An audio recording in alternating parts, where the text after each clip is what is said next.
Я не против полиции, я просто боюсь ее, сказал известнейший кинорежиссер Альфред Хичкок. Интересно, почему он так сказал? Как ты думаешь?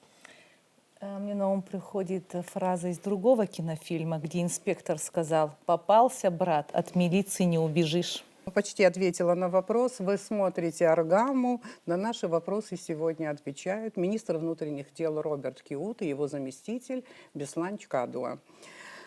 Здравствуйте, спасибо, что пришли. Здравствуйте. Да. Роберт Витальевич, начнем, конечно, с вас. С вами нетрудно, а точнее, не так трудно договориться по поводу интервью.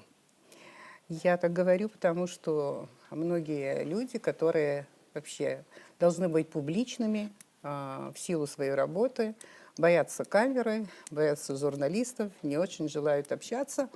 Но с вами таких больших трудностей у нас нет. Просто вот оперативно вас найти для нас бывает, что в последнее время очень сложно. Совсем недавно, можно сказать, в начале лета вас назначили на должность министра внутренних дел республики, а накануне занимали должность председателя СГБ. Ну, начнем, наверное, с такого более легкого вопроса, хотя, может быть, и он какой-то специфический, но пойдем от простого к сложному.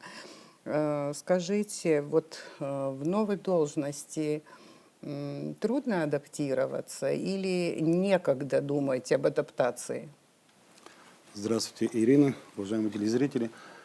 Касаемо того, насколько трудно или легко адаптироваться в той или иной должности, я сказал бы следующее, что у нас на самом деле на это времени нет. У нас про нашу, как сказать, жизнь наших граждан диктует то, чтобы мы сегодня оперативно реагировали на все ситуации. Для того, чтобы стабилизировать обстановку в стране. Тем более есть определенный опыт уже в прошлой службе. И, в принципе, мне всегда часто очень приходилось работать с органами внутренних дел. И работу органов внутренних дел я знаю изнутри, так что я думаю, что особого труда для этого не составило. Тем более, что есть профессионалы, которые рядом стоят и в любую минуту поддержку окажут соответствующую. Ну, в службе безопасности там, наверное, все же своя специфика, вот и поэтому, если я спрошу, я не знаю, это рано или уже достаточно времени прошло, вот что самое сложное в работе министра внутренних дел? Что самое сложное в работе, это, скажу так, то, что мы постоянно работаем с нашими гражданами. Очень сложно, на самом деле, потому что здесь спектр очень большой, направлений очень много. Это общественная деятельность, это работа с людьми непосредственно, постоянно. Конечно, она несравнима с работой в службе государственной безопасности. Там совсем другая специфика. Но она не менее сложная, конечно же. Но органы внутренних дел должны быть постоянно с народом, знаете прекрасно. И если с ними не быть, то, конечно же, тогда контролировать ситуацию в стране не получится. Для успешной, слаженной работы любого коллектива, любой организации или учреждения важно, наверное, каков коллектив, кто сотрудники, да, и как складываются отношения между руководителем и коллективом. А то, что вы предлагаете, это принимается? Вы знаете, я вам скажу, раскрою один небольшой секрет. Вот, как говорится, у сотрудников органов внутренних дел заработная плата небольшая. В основном это все энтузиасты, ребята, которые хотят навести порядок. Но им нужна помощь. Соответственно, вот я, будучи уже руководителем министерства, принял такое решение. У меня идет методика хорошего поощрения сотрудников за результаты. Люди у нас сегодня получают например, за что вы можете поощрить за сотрудника? конкретную реализацию того или иного мероприятия. То есть все участники у меня поощряются. Это вот такая методика, которая вот, в принципе, была поддержана моими заместителями. И мы сегодня изыскиваем средства для того, чтобы наших сотрудников поддерживать. Понимаете? Это сегодня, наверное, одно из самых важных материальная составляющая наших сотрудников, чтобы они не смотрели по сторонам, чтобы они понимали, что их работа, она высоко ценится и оценивается. То есть и это дает результат. Люди сегодня, и да, плюс к своему, так скажем, патриотизму, долгу перед Родиной, они еще и поощряются. Я думаю, это очень важно. Конечно, сложно для нас сегодня изыскать необходимое количество средств. Мы стараемся это делать обязательно. И то есть как бы эта практика показывает, что у нас есть хорошие показатели уже по отдельным направлениям. Да, вот мы вышли на какие-то хорошие результаты. Вы знаете, как статистика уже говорит о том, что улучшаются показатели у нас в стране. Летний курортный сезон практически прошел очень спокойно. Если взять статистику преступлений в курортный сезон, она очень-очень минимальная, так скажем. Вот, к примеру, могу привести. Вот граждане как-то изменились, поменялись, или же Нет, поменялась сама милиция? Вот здесь... Сама милиция должна поменяться, да. понимаете, тем самым поменяются граждане. Мы проводим постоянно профилактическую работу с гражданами. То есть мы же понимаем, же, что кто, так скажем, чем он занимается, какие виды преступлений он может совершить потенциально. Мы уже на упреждение начинаем работать. Если вы же понимаете, что в этом году у нас был очередной рекордный год по посещению Республики Абхазия с целью отдыха. Да, да. И при этом мы видим статистику, даже кражи в отношении отдыхающих на 61 кражу меньше. То есть статистика с прошлым годом я привожу за 10 месяцев прошлого года. Это уже большой показатель. При том, что людей становится больше, но преступлений в отношении них становится меньше. Можно я задам? Анна очень хочет, но все равно я пока ей не дам слово. Знаете почему? Вот очень человеческий вопрос. Я понимаю, немножко деликатный, но вот человек не может постоянно занимать одну и ту же должность, правда же? Конечно. Должности приходят, уходят, и люди либо растут вверх, либо как-то горизонтально где-то в другом месте потом карьеру делают, развиваются и так далее, и прочее. Вот правильно относиться к тому, что было сделано до тебя, я думаю, что это очень важно. В этой студии мы общались в свое время с Вальтером Сергеевичем. Мы общались с вами как с председателем СКБ. Кстати, тогда это было безумно интересно, и огромное количество просмотров в интернете и так далее. Вы очень смело тогда реагировали на многие вопросы. Вот так мы работали с Вальтером Сергеевичем тоже. Вот можно спросить, а вот на какие достижения вашего предшественника вы опираетесь, учитываете? Я вам, знаете, как скажу, у нас общая команда, она сформировалась с момента, как вот Дмитрий Сергеевич Бар стал министром. Мы тогда для себя определенные, так скажем, приоритеты выставили и по ним дальше следуем. Вы знаете, как и Вальтер Сергеевич, и все мы руководствуемся одной, так скажем, командной, так сказать, работой. И все, что делалось до меня, и Дмитрием Сергеевичем, и Вальтером Сергеевичем, я это все продолжаю. Ну, конечно же, у меня свои какие-то определенные идеи могут быть. К примеру приведу, что у нас, вот могу смело заявить, за вот эти последние годы, последние 3 года, у нас нет преступлений, связанных с похищением людей с целью выкупа. Они полностью у нас исчезли. У нас нет разбойных нападений и многих таких преступлений, которые на самом деле были тяжкие, особо тяжкие и резонансные в стране. Почему? Потому что мы этим видам преступления придаем особое внимание. Когда нет возможности договориться, нет, работает неотвратимость наказания, поверьте мне, на такие роды преступления мало кто пойдет. У нас сегодня в стране мы максимально хотим применить практику неотвратимости наказания. Вот это вот позволяет нам сегодня снизить статистику по различным преступлениям. Особо тяжкие преступления мы свели на 0. Их просто в статистике у нас нет. И этот, я вам скажу так, показатель очень серьезный. Мы благодаря тому, что вот, создали такую обстановку, стабильную обстановку в криминогенном порядке в стране, тем самым позволяем экономике расти. Потому что инвестиционная привлекательность как будет? Только там, где спокойно. Как говорят, я не знаю, сейчас я-то не бизнесмен, но у меня есть экономическое образование, могу сказать, деньги любят тишину. И вот там, где тихо, туда будут идти и инвестиции, и там будут расти, так скажем, нормальные так сказать, ну, проекты, Ну, которые конечно. позволят нашей Это экономике очень подниматься вверх. важно. Вы, кстати, сказали, что у вас экономическое образование. Я подумала о том, что не случайно вы выбрали метод поощрения для мотивации своих Да, сотрудников. это тоже так. Вот по этой теме можете нам конкретный случай рассказать, за что вы поощрили вот последний или крайний раз своих сотрудников? Я вам скажу, За какую работу вы их поощрили?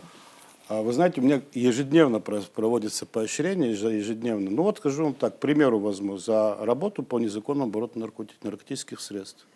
Каждый сотрудник, который участвовал в этом мероприятии, лично, индивидуально получает поощрение. Ну, сумму сейчас я называть что не буду. Она задержали хорошая, она существенная наркораспространителя. сумма, которая позволяет, скажу так, половина его зарплаты там точно есть. В течение месяца один сотрудник может несколько таких мероприятий провести. Сколько бы он мероприятий не провел, столько же он поощряется. Я считаю, что это правильно. Наших ребят нужно поощрять, чтобы они не смотрели в чужой карман. Борьба с майнингом, видите, какую работу проводит МВД. Она тоже поощряется, конечно. Я считаю, что это нужно поощрять. Сотрудники должны понимать, что это зло. Сегодня у нас энергетика в опасности. Мы все должны ответственно к этому подходить. Ни одно МВД должно этим заниматься.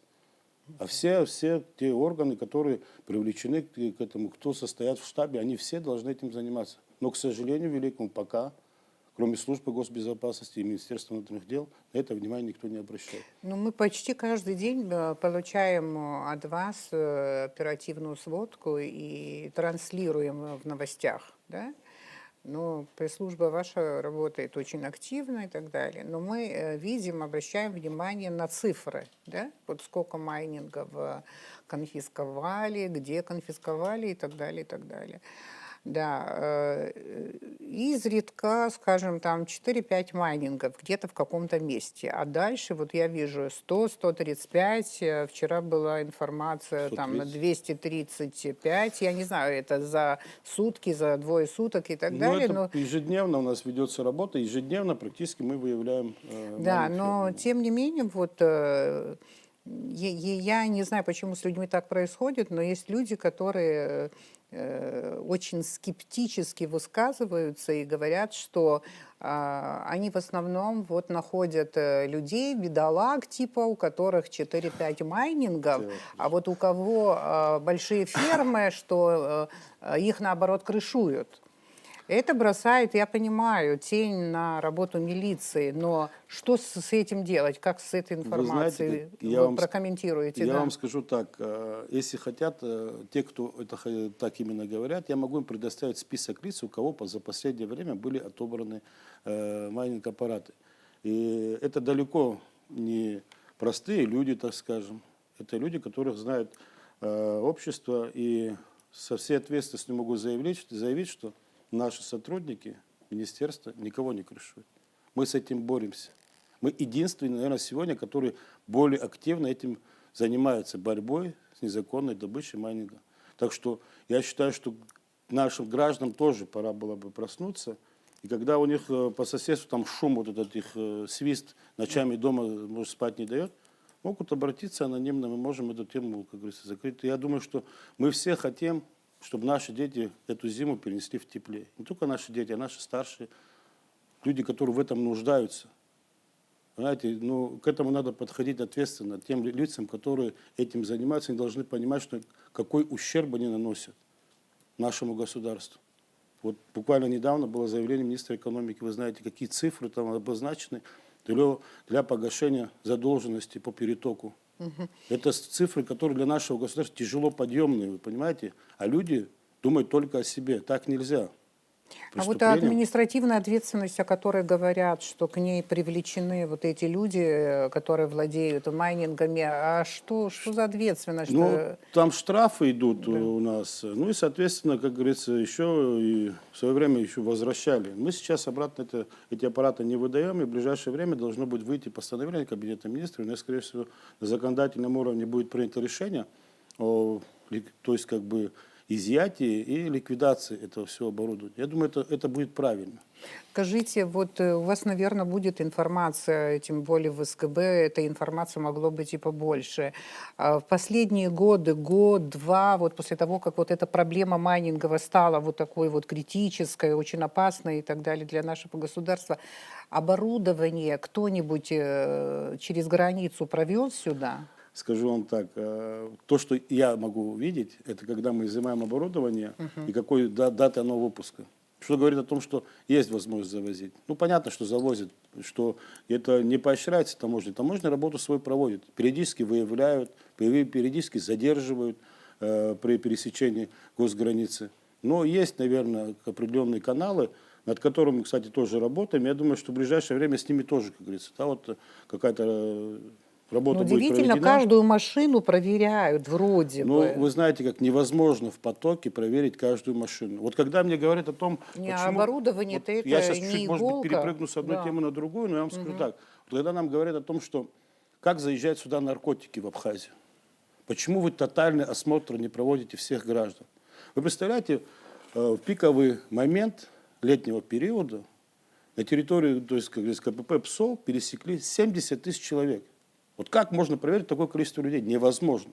Да, но То же самое- наркотики это малюсенькие Хорошо. какие-то пакетики. То же самое я скажу а так. майнинги? Это в таком потоке проверять каждую машину, особенно большие грузы, невозможно. Вы понимаете, есть автобусы, есть там многие-многие другие транспортные средства, которые их могут разобрать, частично привезти и все остальное. Я не готов работать и отвечать за таможню. Но Но я вот вам скажу так, таможня ведет свою работу и периодически выявляет этих лиц. Но это, видимо, недостаточно. У нас просто, чтобы понимали вы, нету специальных средств на границе, которые позволяли бы проводить полный осмотр всех автомобилей. Но автомобили-то, вы представляете, сколько у него мест, где можно поместить все, что угодно.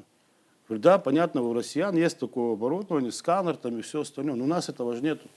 Понимаете, мы не можем через рентген проводить у нас автомобили. Если у нас это оборудование, было бы, мы, наверное, скорее всего, более активно, наверное, в этом направлении работали бы. Ну, вот наша служба безопасности, сегодня речь не о ней, но вот и я знаю, я говорю даже не только вот за текущий год, но и до этого тоже, да, выявляют очень серьезные вещи, очень серьезные вещи. Как же, вот, ну, я не знаю, мы же взрослые люди. Мне кажется, что все же какая-то схема есть, иначе вот как можно такие огроменные деньги дать, закупить оборудование в России, не имея гарантии, что ты провезешь это через абхазо-российскую Ирина, границу? Это вот невозможно. это очередной провокационный вопрос, как тогда тоже как-то был один такой. Вот давайте так, я отвечаю за свое ведомство. Да? Мы понимаем все, как это происходит, наверняка.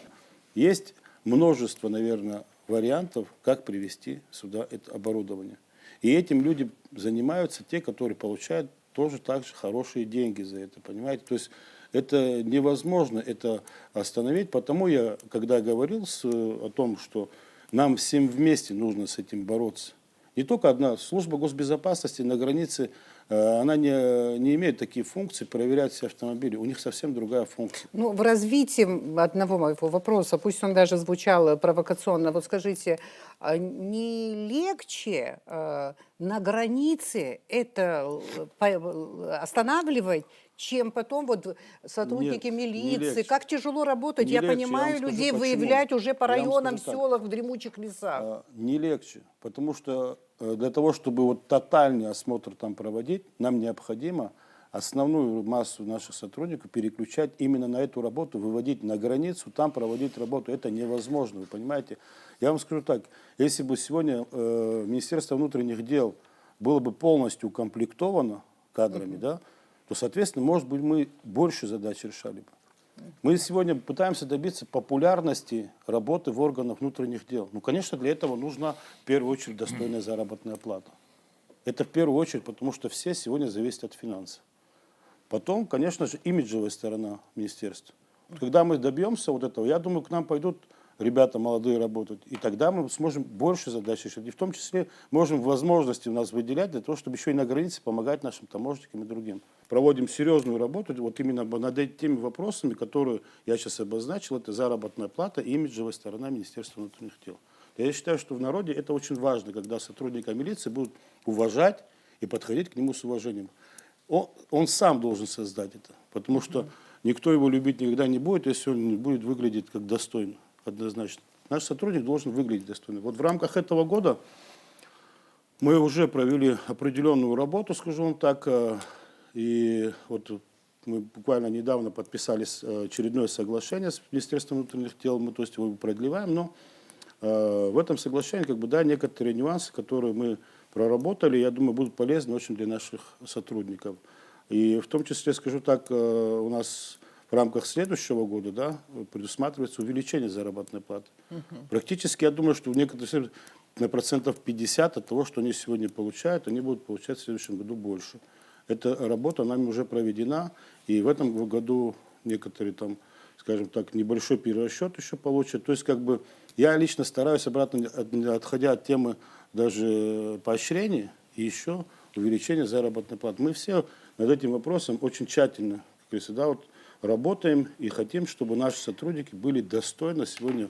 Роберт Витальевич, к вопросу обеспечения милиции и так далее мы еще подойдем. У нас запланирован, кстати, такой вопрос. Да, он очень важный, нужный, интересный и так далее. Есть у тебя сейчас я вопрос? хотела по майнингам спросить. Вы сказали, я так понимаю, что человек или люди, которые заводят эти майнинги, должны иметь большие связи, чтобы провести незаметно, купить. Во-первых, это недешево, а потом еще охранять, чинить и так далее. Это делают не простые люди, это делают люди, видимо, очень влиятельные. На сотрудников милиции не оказывают давление, сопротивление, не нагонять страху, не пытаются, когда они выявляют майнинговые фермы?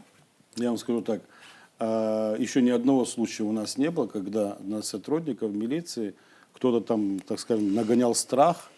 Но я вам скажу следующее. Мы работаем в одном, так скажем, общем ключе, все вместе. Каждую ситуацию, я лично и мои заместители постоянно контролируют каждый процесс. Изъятие там, и все остальное. Потому что для меня самое важное, чтобы мой сотрудник сегодня, как говорится, не пострадал нигде. Все прекрасно понимают и знают, что за каждого сотрудника, если он правильно подойдет к своей работе, я готов стоять до конца горой, и так как я, так и мои заместители. И вы знаете, как человек, который этим занимается, он знает, что он занимается неправомерными действиями. Мы об этом уже предупреждали неоднократно. Вопросов к нам, к нашим сотрудникам не должно быть. У них у самих к себе должны быть вопросы. Зачем они этим занимаются? Так что у нас противодействий каких-то таких существенных мы пока, по крайней мере, за последнее время не встречали. Про одного из министров внутренних дел однажды я помню, кто активно пытался работать там и так далее, я помню, люди, скажем так, сведущие, знающие эту работу, они говорили, что этот министр может навести порядок на дорогах, но ему будет очень сложно наладить качественную работу внутри министерства. Речь шла о следственной работе, следственно-оперативной работе. Вот я хотела, чтобы мы немножко об этом поговорили. Что у вас вот в этой сфере хотелось бы очень узнать, потому что я не юрист и тем более не имею отношения к этой работе, понятно, но насколько я понимаю, почему эти люди так говорили, потому что очень важно для того, чтобы эта работа шла, чтобы были должным образом подготовленные следователи. И следователи, которые не только профессионалы хорошие, но честные люди. Это очень важно. Надо, чтобы эти люди еще имели или придерживались определенных ценностей очень важных. Какие у них ценности, это важно. Какая у них коммуникативная, скажем, компетентность, да, вот это тоже очень важно. Может ли он выражать эмпатию, то есть сострадание и так далее. То есть вот его человеческие качества. В первую очередь хотелось бы отметить, что у нас вообще коллектив очень молодой. Мы его обновляем, у нас получаются молодые, но профессиональные кадры. Сегодня следственные органы Министерства внутренних дел, скажу вам так, очень нагружены и тем самым получают очень хороший такой опыт в своей работе. Практически, скажу так, многие дела, которые расследуются следственными подразделениями, они очень качественно собираются. Что, в принципе, отмечается и в прокуратуре, и в других органах для дальнейших судебных, так скажем, перспектив. И, скажем так, конечно же, наверное, где-то есть те люди, которые могут быть некомпетентны. У нас на самом деле есть нехватка кадров именно в этом направлении тоже. Потому что в следствии должен работать человек с соответствующим образованием. Юридическое образование Конечно, высшее, оно конечно. обязательно. Вот буквально недавно я разговаривал с начальником следственного управления касаемо кадров.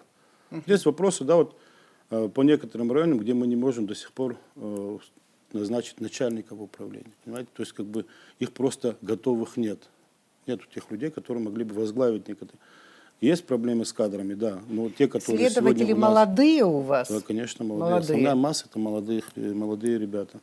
И скажу вам так, но те, которые у нас есть, они достаточно квалифицированные, достаточно знающие свое дело. И вот мы как-то думали о том, где нам набирать кадры. Вот буквально пару дней назад мы обсуждали вопрос и приводили в пример разные вузы, так скажем, из которых мы получили тех людей, которые мы сегодня имеем. Я скажу вам так, лидирующие позиции за нашим Абхазским государственным университетом. Лидирующие позиции. Абхазский госуниверситет выпускает очень квалифицированные кадры, которые, скажу вам так, в работе очень хорошо себя проявляют. Молодежь идет к вам вот вообще вот, в милицию? Вот я об этом говорил, что молодежь трудно идет к нам. Обычно молодежь хочет пойти, так скажем, в более популярные направления. Это уголовный розыск, УБЭП, УКОН там, и все остальное. Но эти подразделения, чтобы вы понимали, сегодня они практически на 100% у нас, то есть как бы укомплектованы. У нас проблема, конечно, с ГАИ проблема. Люди не хотят идти. Да. Очень большая нехватка кадров по линии ГАИ. По многим другим направлениям. Да, вот. Участковые инспектора нам нужны. Это очень важная работа, кстати. И в том числе исследователи. Следователи, ты просто человека с улицы с любым образованием не возьмешь, у него должно быть обязательно юридическое образование. То есть, соответственно, а опыт, который они у нас получают, он очень хороший, он служит основанием, чтобы понимали и служить в других следственных органах. Потому что колоссальная работа на их плечах. Они, скажем, начинают с мизера и поэтапно нарастают. Потому что, в принципе, преступления, совершающиеся, да, вот в обществе, так скажем, они в основном подследственным МВД. И, конечно, наши органы дознания, то есть вы знаете, у нас отдельное дознание, у нас есть отдельное следственное управление, конечно, да. Это практически они, можно сказать, одинаковые направления, но в то же время как-то более по совокупности важнее, не важнее. То есть, как бы, да, вот так распределено. Да, молодежь нам, конечно, нужна. Кадровых. В кино, в сериалах, и, кстати, вот в российских сериалах эта тематика милицейская, она просто доминирует. И иногда смотришь, она кто-то в реальности даже сказал, чуть другая. надо вот этих актеров надо из этих сериалов забрать и устроить их на работу в ГАИ, не в ГАИ, вообще в милицию, и наша жизнь типа изменится, шутят по этому поводу. В сериалах все, конечно, интересно, красиво все снимается, но в жизни это совсем по-другому. Вы понимаете, чтобы собрать качественный материал любому следователю, конечно, нужна оперативная поддержка. Все зависит от того, как изначально вот, оперативный состав, он как работу какую проведет. Если оперативный состав качественный, грамотный, сумеет правильно собрать первичный материал у следователя, и в дальнейшей перспективе судебной никаких проблем не будет. То есть тут как бы это все взаимосвязано. Ну, следователь, конечно, ключевая фигура. Потому я вам скажу так, да. У нас сегодня молодые ребята, вот я смотрю, очень молодой состав. Если вы замечали, вот в кадрах тоже как-то бывало и награждал там уголовный розыск, УКОН отдельно там вот. И посмотрите, это очень молодые ребята в возрасте от 22 до 27 лет. Вот такие вот основная масса людей. И ребята, которые сегодня, скажу так, очень любят свою работу и рвутся к работе. И скажу так, самое главное, что у них руководители правильные, которые как создали атмосферу семьи, так скажем, понимаете. Вот это самое важное. Я им всем сказал, вы должны быть как одна семья. Мы все должны быть как одна семья. Вообще Только мы должны тогда... изучить, какая тема интересная всплыла, вот сейчас вы даже не представляете, о ком только мы не сообщаем, не пишем, делаем сюжеты все время. Наши журналисты всегда в поисках, кстати говоря, новых людей, вот, новых профессий и так далее. Вот. Мы же мимо следователей проходим, а на самом деле вот следователи, это, конечно, все зависит от наверное, местности, где следователь работает, от государства, страны, где он работает и так далее. Но когда в основном все идет в рамках закона, эта работа следака, она очень интересная, потому что следователем не может работать неумный человек. Следователь – это человек с аналитическим умом, то есть только умный может быть хорошим следователем. Оперативный сотрудник тоже должен быть умным. Умным, Это не да. только мышцы Да. и красивая фигура. Умным, но не сволочь. Бывает, что человек умный, но А сволочь. вот школа милиции вам не в помощь, хотя бы для рядовых сотрудников? Ну, если мы сейчас эту тему затронули, я хотел бы по школе милиции, конечно, сказать, конечно, да, это для нас помощь соответствующая. Ну, пока на данном этапе небольшое количество у нас выпускников школы милиции, я даже могу назвать цифру. В настоящее время там участвует 21 курсант, понимаете? За период с 2002 по 2022 год 764 выпускника. Ну, это небольшое количество. В целях решения этой задачи, для того, чтобы туда могли более, так скажем, большое количество людей мы принимать и получать квалифицированное образование, мы в рамках этого года подписали учебный план вместе с Абхазским государственным университетом. Да, мы помним. Да, вы знаете, это была информация такая, и, соответственно, сегодня школа милиции, мы ее переименовали, переквалифицировали в высшую школу милиции. То есть что это говорит? Это полноценное высшее образование, можно будет юридическое образование получить в школе милиции. В связи с чем, я скажу так, мы призываем наших граждан, детей приходить туда, потому что преподавательский состав – это состав, который преподает в ВАГУ, и будут получать достаточно серьезное образование. Вот по истечению какого-то времени, когда мы начнем получать уже этих выпускников, вот тогда у нас пойдут более квалифицированные кадры с высшим юридическим образованием. Они могут себя применить и в гражданской работе без проблем. Но, конечно же, мы будем работать над тем, чтобы они оставались у нас в органах. И мы тем самым, школа милиции нам позволит получать квалифицированные, образованные кадры, которые также будут влиять в первую очередь на обстановку в стране. То есть, Это когда важно, будут грамотные да. люди в строю, это будет гораздо лучше. Вот над этим мы уже поработали. Там у нас другие планы есть по улучшению условий проживания, условий обучения в этом всем. Но это все со временем. На это нужны средства. Я думаю, что запланированные мероприятия, если у нас как бы будут реализованы, то я скажу так, эта школа Вообще будет иметь достаточно прием большой был престиж. уже там в эту высшую школу милиции? Нет, Или это была еще школа пока не милиции. действует? А? Она уже начала работать. Как высшая школа? В этом году как высшая школа. Да, и был прием, значит, Еще одна да? тема Если для раньше репортажа. 2 года было обучение, то сейчас 4 года. 4 года будет. Да. 4 года. И после окончания школы милиции они в соответствии с контрактом обязаны 3 года отработать в органах внутренних дел. Это минимальный срок. Хорошо. Если они не отрабатывают, то увольняются по статье по отрицательным мотивам. И также у нас в высших учебных заведениях Российской Федерации обучается более 100 человек. Ежегодно мы получаем порядка от 15 до 20 выпускников различных высших учебных заведений. Там есть Академия МВД, Высшая школа МВД Российской Федерации, которые потом мы обязаны трудоустроить. Они у нас занимают различные должности, и также они должны минимум 3 года отработать. Ну, дальше уже на его усмотрение, на его желание. Хорошо. Вы извините, что так это поздно переключились. Так получилось, что Роберт Витальевич очень говорящий полицейский, скажем так. С ним Вот, легко да, вот, ходить да. на эфиры. Знаете, на одной передаче, где я была гостем, это было давно, нас было 4 спикера, и очередь до меня, когда дошла, уже 45 передач было в эфире. Я думаю, как это непрофессионально, и сидела злая. А сейчас кто-то другой со стороны скажет, что почему они пригласили гостя, ему не дают слова. Вот как раз проблема очень серьезная. Проблема, связанная с деятельностью, с работой ГАИ. Мы, честно говоря, каждый день вот уже боимся, я боюсь вообще пролистывать Апснопресс, там телеграм-каналы и так далее, и наткнуться на информацию о ДТП. Как вы видите, решение проблемы, конечно, это комплексно, но тем не менее. Именно кадровые перестановки могут сыграть важную роль? Или много чего еще нужно для того, чтобы этот процесс остановился? Ну, естественно, только кадровыми перестановками данный вопрос не решить, с учетом того, что вообще кадровая ситуация в ГАИ на сегодняшний день является сложной, острая нехватка кадров, которые занимаются непосредственно обслуживанием автодорог на постах ГАИ. Штатная численность ГАИ на сегодняшний день составляет 278 единиц, укомплектованность там, порядка 70%. При этом 70%, в эти 70% входят и аппарат, то есть это не только те сотрудники, которые непосредственно занимаются дорожным движением. Это и инженера по безопасности, это и технический персонал. Фактически сотрудников ГАИ, которые занимаются непосредственно дорожным движением, сегодня у нас порядка 170 человек. Это на всю страну. Этого, естественно, недостаточно.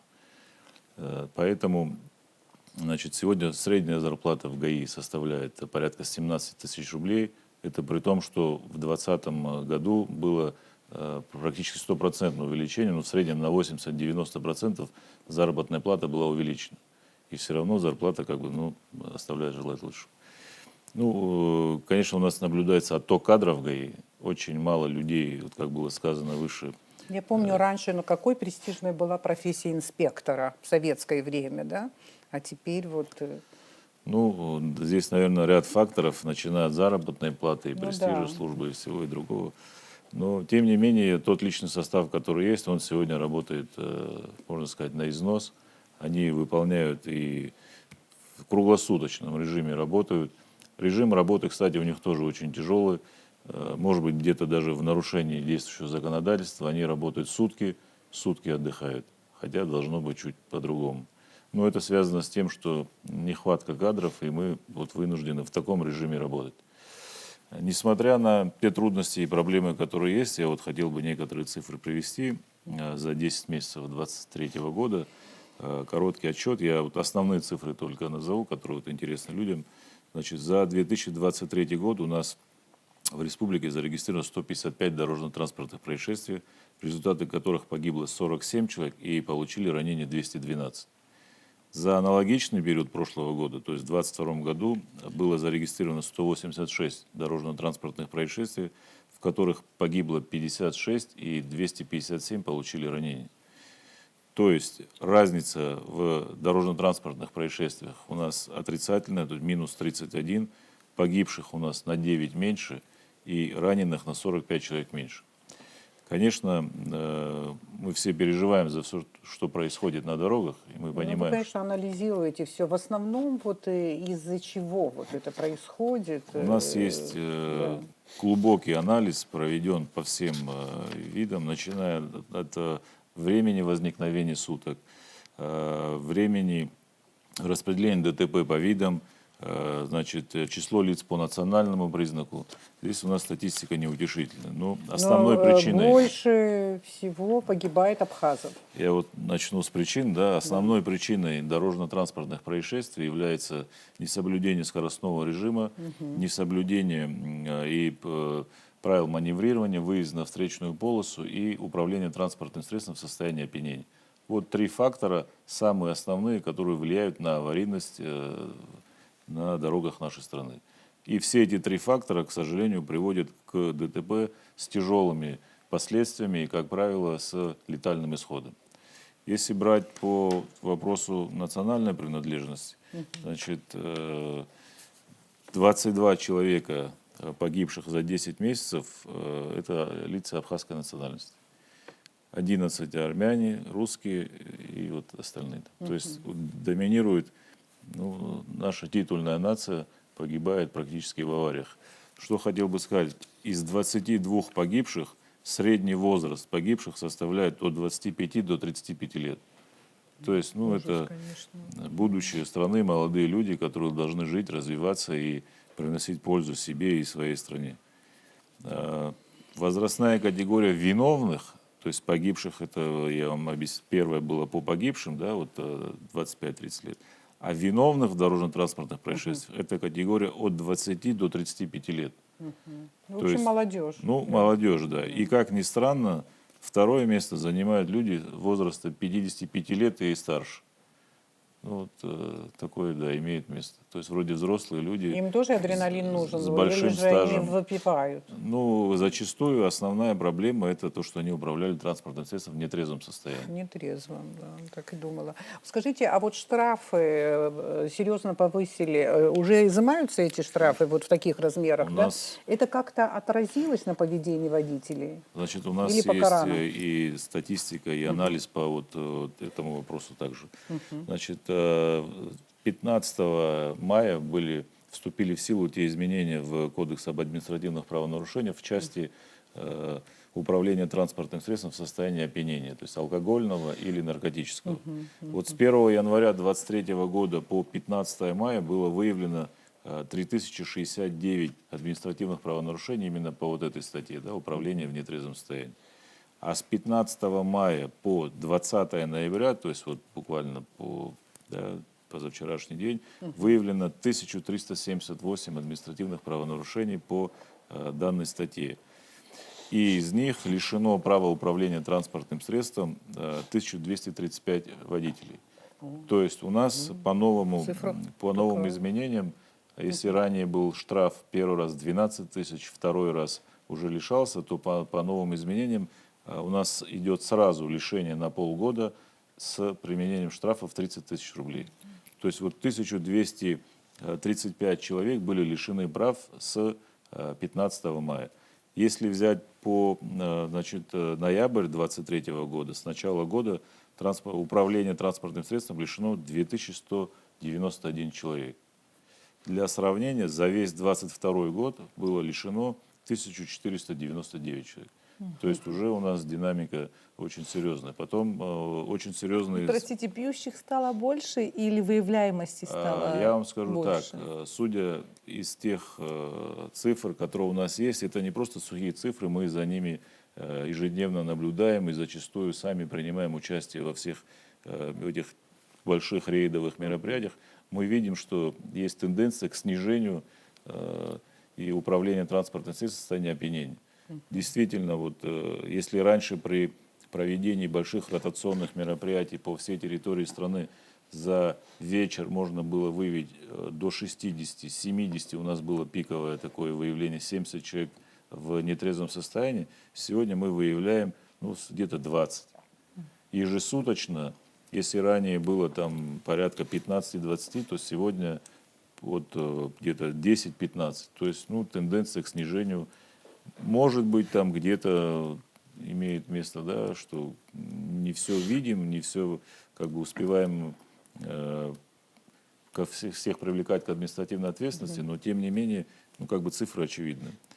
84 водителя подвергнуты административному аресту сроком на 15 суток. То есть по новому, по изменению в кодекс, в случае, если водитель управлял транспортным средством в состоянии опьянения и он был лишен прав, то он сразу подвергается административному аресту 15 суток. Если он трезвый, да. если он трезвый и без прав, лишенный прав ранее, то административный арест на 5 суток. То есть, я думаю, что эти санкции тоже людей пугают, они понимают, что произошло серьезное ужесточение.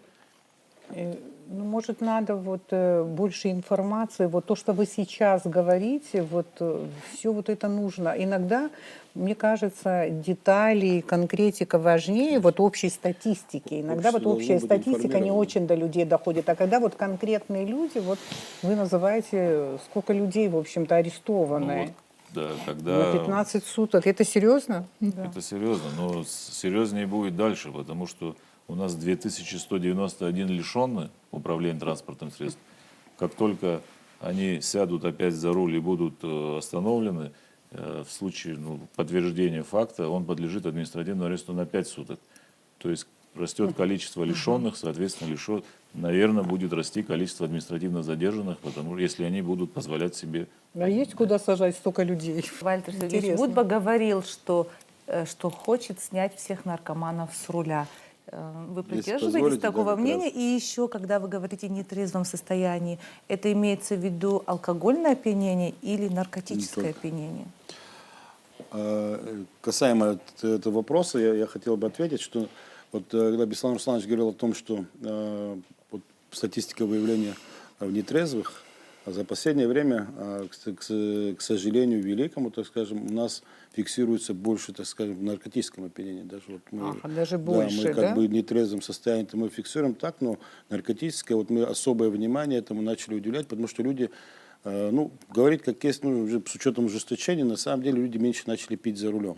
Но наркоман не перестанет, наверное, делать это и ездить, как говорится. И мы постоянно, каждый рейд, мы берем с собой лаборантов, мы берем, проверяем всех тех, кто подозрительно как бы выглядит, и мы, к сожалению, имеем эту статистику. И плюс, скажу ко всему, в рамках летнего периода и, в принципе, сейчас мы постоянно проводим работу с лицами, занимающимися извозом наших граждан.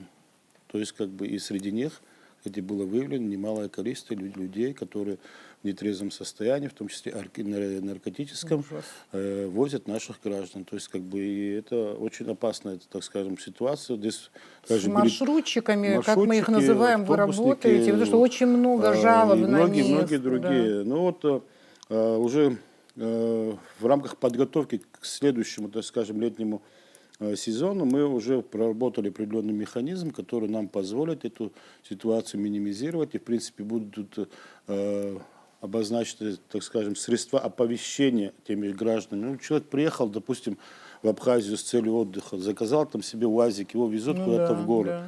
Он видит наглядно преступление со стороны водителя, он не может сообщить.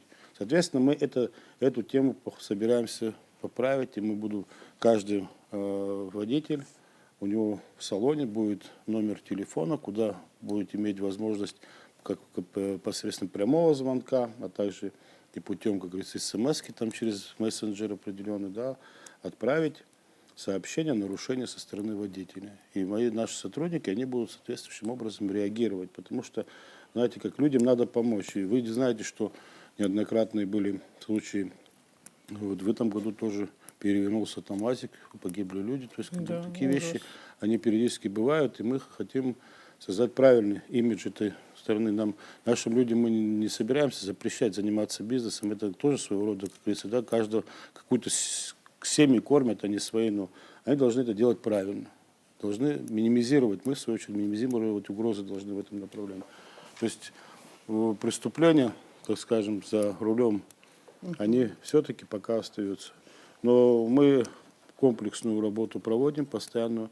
И, кстати, вот Беслан Русланович вот говорил о том, что мы подходим к этому, так знаете, более тщательно, изучаем отдельные участки, причины и все остальное для того, чтобы в дальнейшем их минимизировать.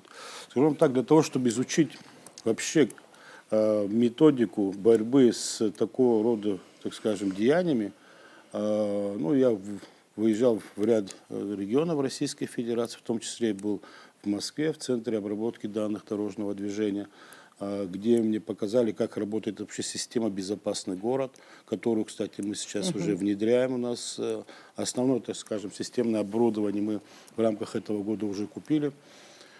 Плюс ко всему будут в рамках этого года установлены порядка около 10 камер еще, и где-то до 2025 года. Это какие камеры? Мобильные камеры? Фото-видеофиксации, фото-видеофиксации по трассе, и мы будем определять наиболее аварийно опасные участки, где мы эту всю работу проводим.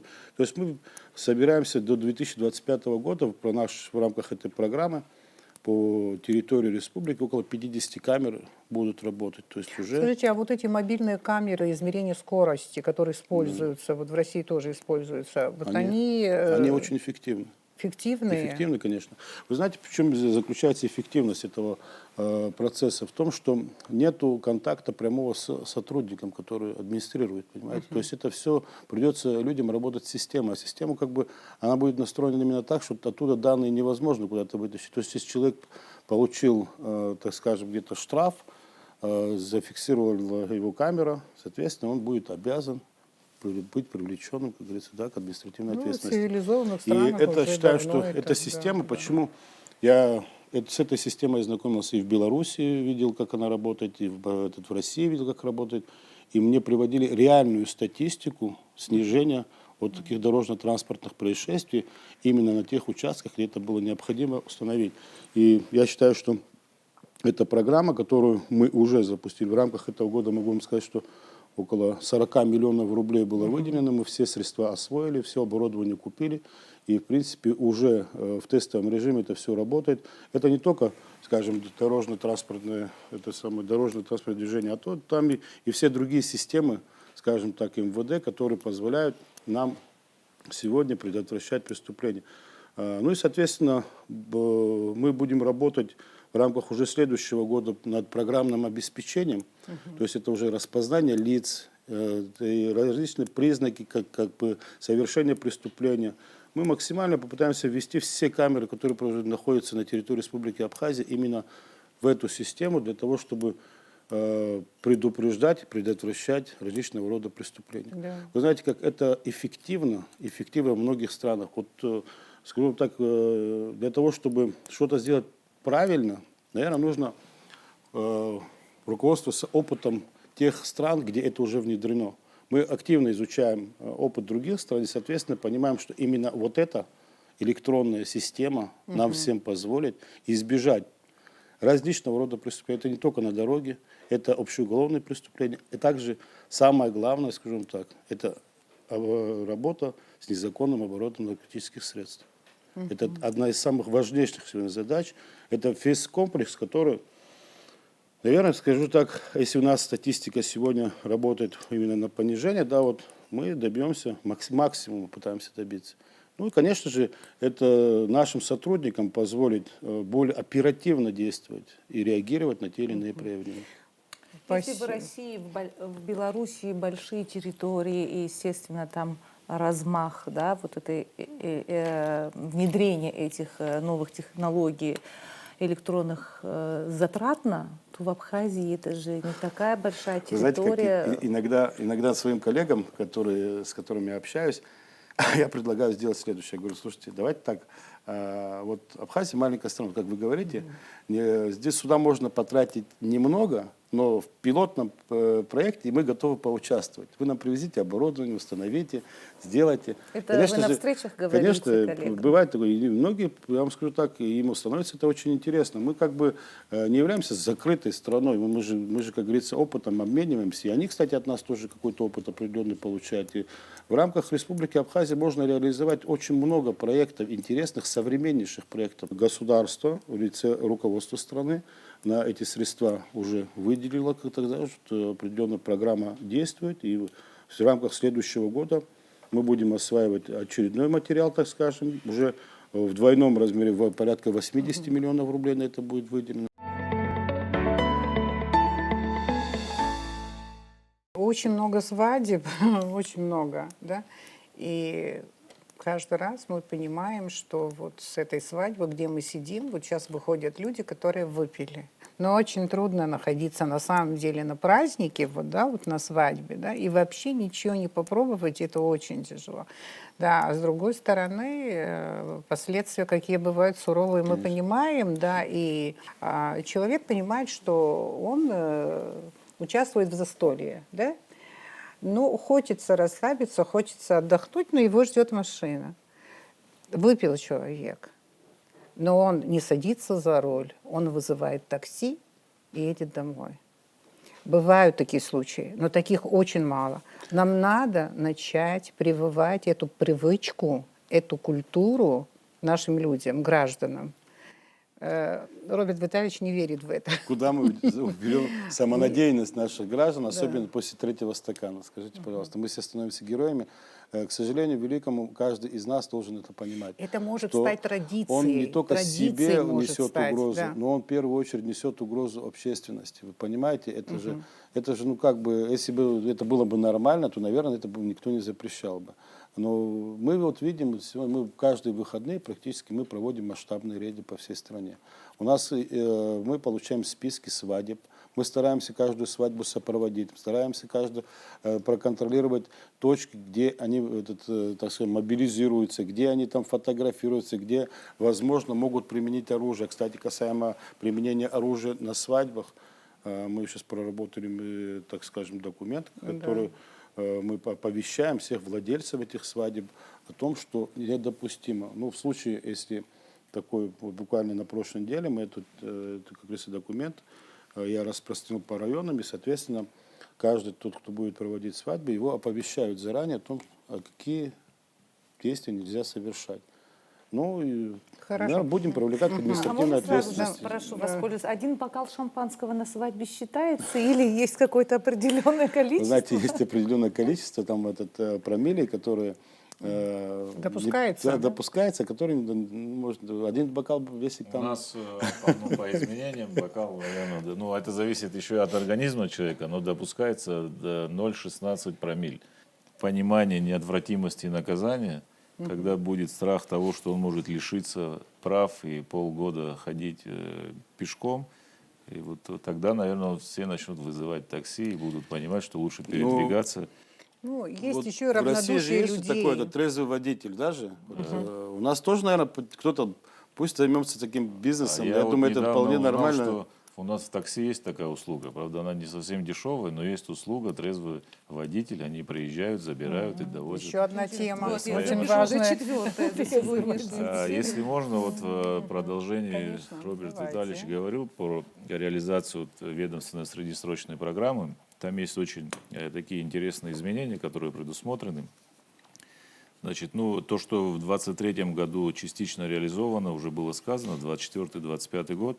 Значит, вот на сегодняшний день уже, ну, помимо 10 было сказано камер фото-видеофиксации приобретены, с учетом тех 8, которые у нас есть, ну, они периодически там в строю постоянно 5, кто-то выходит из строя какая-то и так далее.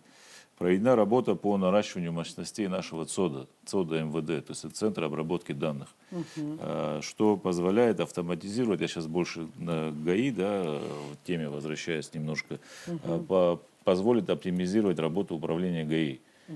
То есть, ну и не только ГАИ, а автоматизировать работу системы МВД в целом. Здесь речь идет о электронном документообороте. Здесь речь идет об объединении баз данных. В МВД они в каждом направлении, там своя база данных, да, криминалистические, по лицензионно-расширительной системе, по линии ГАИ, по административным правонарушениям и так далее. То есть вот эта вся база будет централизована. И заходя в эту базу, можно будет увидеть там все правонарушения человека, можно будет увидеть, какое там огнестрельное оружие на нем, значит, закреплено и так далее. То есть объемную информацию можно будет получить, и это тоже будет упрощать работу сотрудников и не только ГАИ, но и оперативных подразделений. Также создается единая база данных административных правонарушений по нарушению правил дорожного движения. То есть, если на сегодняшний день есть проблема, вот инспектор, допустим, в Сухуми может не знать о составленном административном правонарушении там, в отношении водителя в Гагре. Вот когда эта база будет, она уже в тестовом режиме практически работает, он может, используя планшет, который тоже предусмотрен в рамках реализации этой программы, он может зайти, значит, установочные данные человека ввести и увидеть всю предысторию его штрафов и что у него на сегодняшний, какие неоплаченные штрафы и так далее. Значит, также разработана и практически введена в эксплуатацию программное обеспечение «Поток».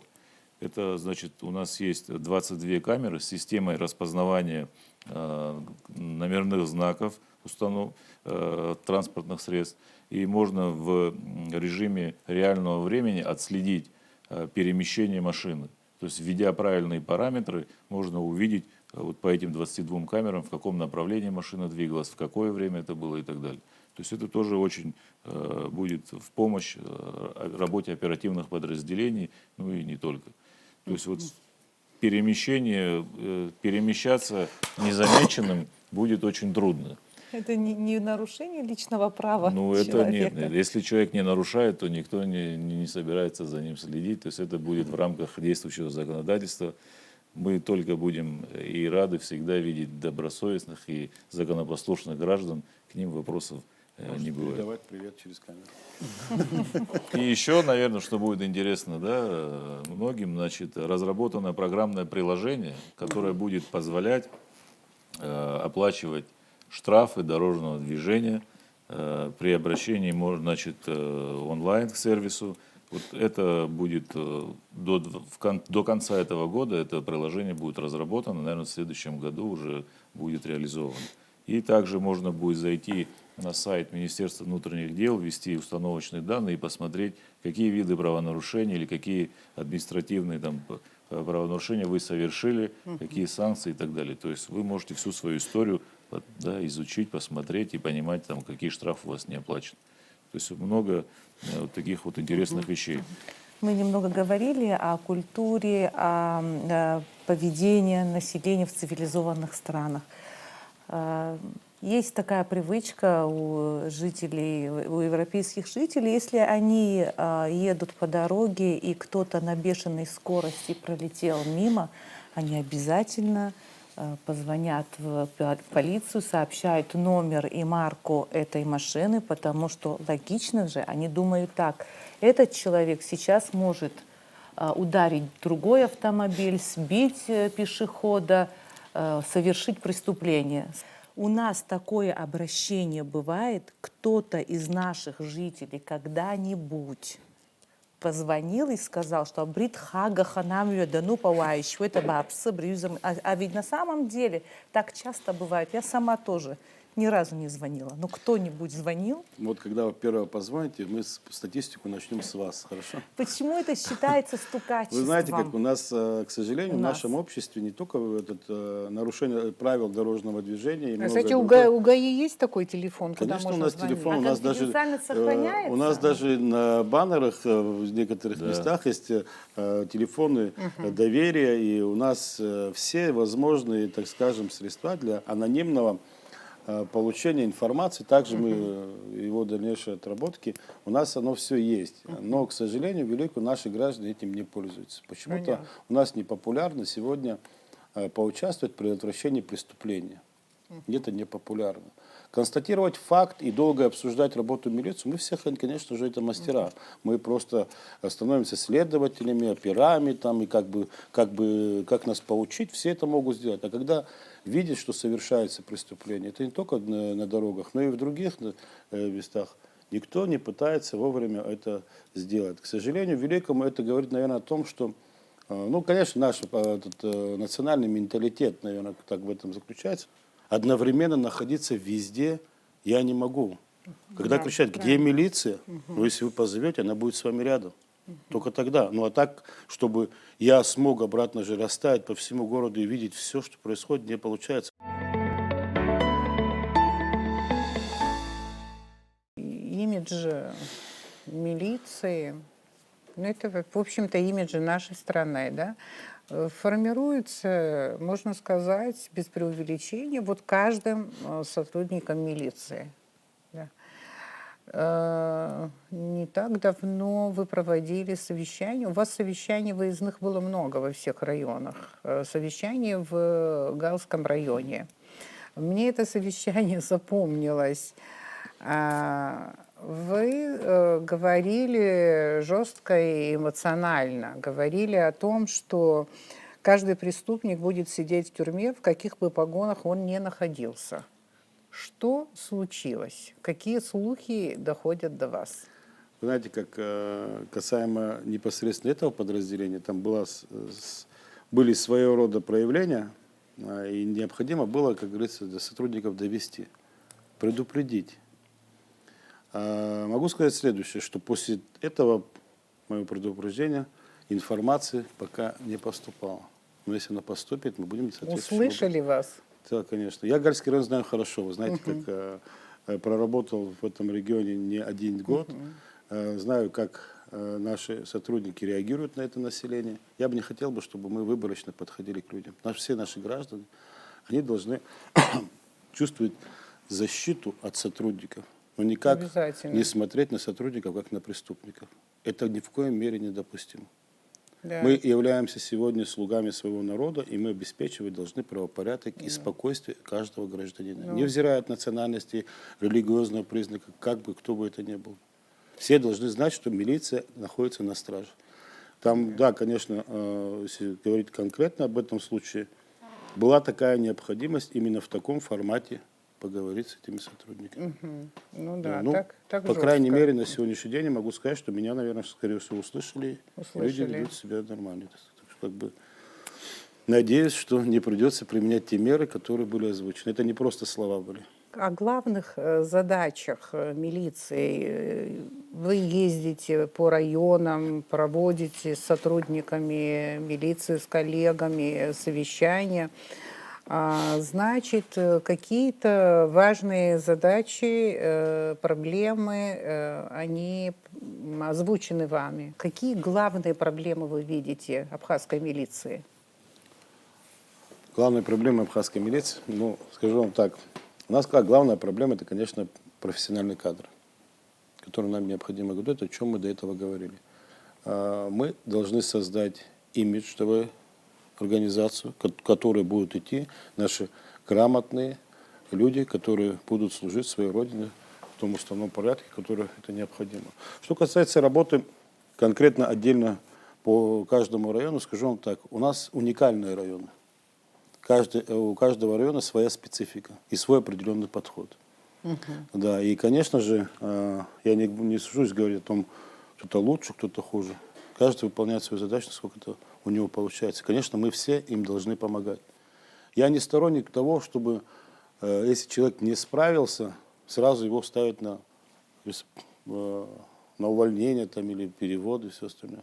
Мы должны сперва помочь ему, дать возможность реализоваться. Если не получается, тогда, конечно, по объективным причинам, наверное, принимать какие-то меры. Мы в этом плане стараемся поддерживать всех наших районных начальников, руководителей. Конечно же, да, есть сложности, скажу вам так, в Восточной Абхазии у нас сложности с кадровым составом. Люди не хотят туда идти вообще работать, чтобы понимать. Очень сложно подобрать туда кадр. Мы максимальные усилия в кадровой работе проводим именно с Восточного. Это Чемчирский район, Ткварчальский район, Газский район. Не хотят люди идти. Мы постараемся из этих районов привлекать детей и отправлять их в академии Министерства внутренних дел Российской Федерации, для того, чтобы они, вернувшись, имели возможность в своем районе продолжить работу. То есть кадровый состав, кадровый потенциал нам сегодня это самая большая проблема, которая есть в МВД. Ну, конечно, это все с объективными причинами, ранее мною названными. Это в первую очередь финансовое обеспечение в виде заработной платы наших сотрудников. Будет достойная заработная плата, тогда и, наверное, люди тоже пойдут работать. Потому что сегодня альтернативы в стране очень много. В бизнесе или каком-то другой сфере заработать гораздо больше можно денег, в том числе даже просто пойти охранником где-то поработать, гораздо больше заработаешь, может быть, смотря куда попадешь. Но в то же время мы должны над этим вопросом работать. Я вот за это говорю. В рамках этого года нами была проведена существенная работа, и в следующем году мы, я думаю, где-то до 50% в совокупности также, Беслан Русланович, получится у нас поднять заработную плату нашим сотрудникам. И это, наверное, тоже послужит очередным основанием для того, чтобы люди стремились идти работать в органы. Насколько для работы сотрудники ГАИ, сотрудники милиции обеспечены и бензином, и формой, и так далее? Помимо того, что вот вы воюете за зарплату, это правильно, это очень важный мотивационный момент, заработная плата. Ну а вот другие вот вещи вам удается обеспечить, Конечно. машинами обеспечить? Все это есть у милиции? Я вам скажу так, сегодня мы их обеспечим форменной одеждой, мы обеспечим автотранспортными средствами, необходимым количеством топлива, достаточном, так скажем, количестве все. И бывают, да, конечно, периоды, когда мы с топливом, у нас какие-то могут быть перебои. Это технические проблемы, но мы их быстро очень решаем. И, соответственно, сегодня сотрудник, в том числе, если мы говорим о ГАИ, полностью обеспечим всем необходимым для того, чтобы нести сегодня достойную службу.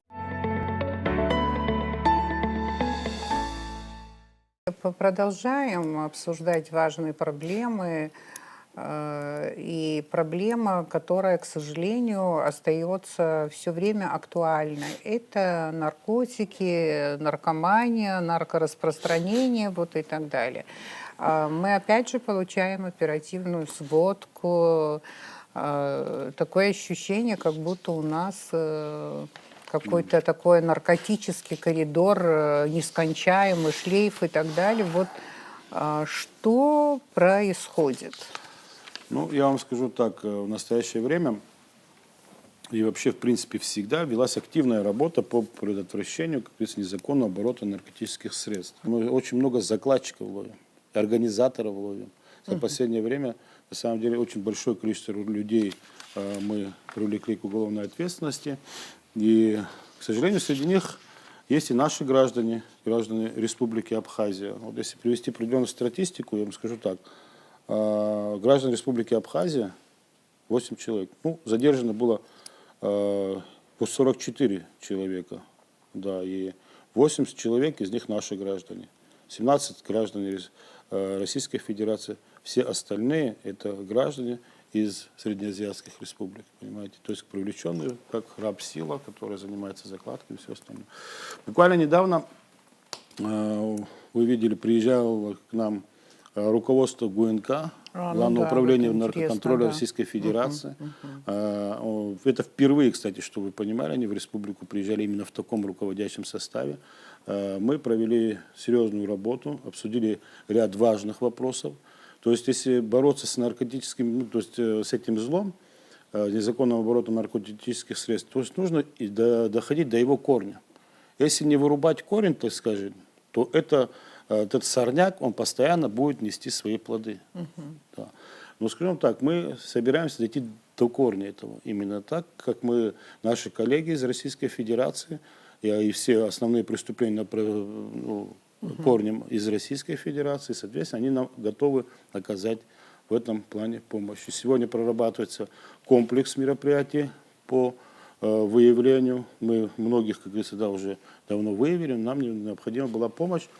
И вот этот комплекс мероприятий нам позволит в самое ближайшее время, скажем вам так, уже реализоваться именно в отношении лиц, кто организовывает данного рода преступления.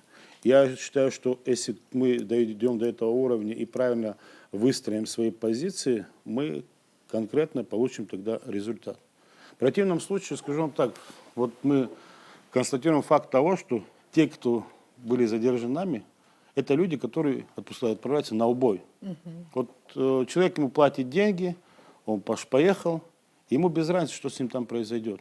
Что произойдет с этим грузом, потому что это все компенсирует. И эти люди даже не знают законодательства Республики Абхазия. Они не понимают, куда они едут. Они говорят, там полный бардак, туда езжайте, можете все, что хотите делать, и вам там, как говорится, никто ничего не сделает. Но по факту мы на самом деле ведем очень активную работу. Это не только с Министерством внутренних дел. Но чтобы вы понимали, нам постоянно в этом помогает служба государственной безопасности, оперативные подразделения службы очень активно работают в этом направлении. То есть мы всеми силами и средствами, имеющимися сегодня в республике, занимаемся этим злом. Потому что вы видите, как в последнее время это происходит. Все стало слишком доступно. Сегодня дети могут это купить, понимаете? Потому что все переведено в электронную, так скажем, составляющую. И людям это все стало доступно. И потому мы пытаемся максимально в этом плане выстроить свою работу. Обратно же вот эта система «Безопасный город» и много-много средств фиксации этих нарушений нам позволят вовремя выявлять. Ну, чтобы понимали, когда вот эта система полностью будет работать, там будут запрограммированы именно так, как, допустим, вот идет человек по улице, там, к примеру скажу, да, вот подошел к дереву, наклонился к дереву, автоматически поступает сигнал на пульт управления. То есть, по факту, в онлайне наш дежурный оператор, который будет за этим всем следить, он будет получать информацию о возможном выступлении, и сразу можно будет поймать того человека. То есть, понимаете, мы хотим довести до совершенства оперативность наших действий. И в том числе это все в одном ключе, так скажем, будет это все работать, и нам, наверное, скорее всего, позволит минимизировать сегодня такого рода преступления.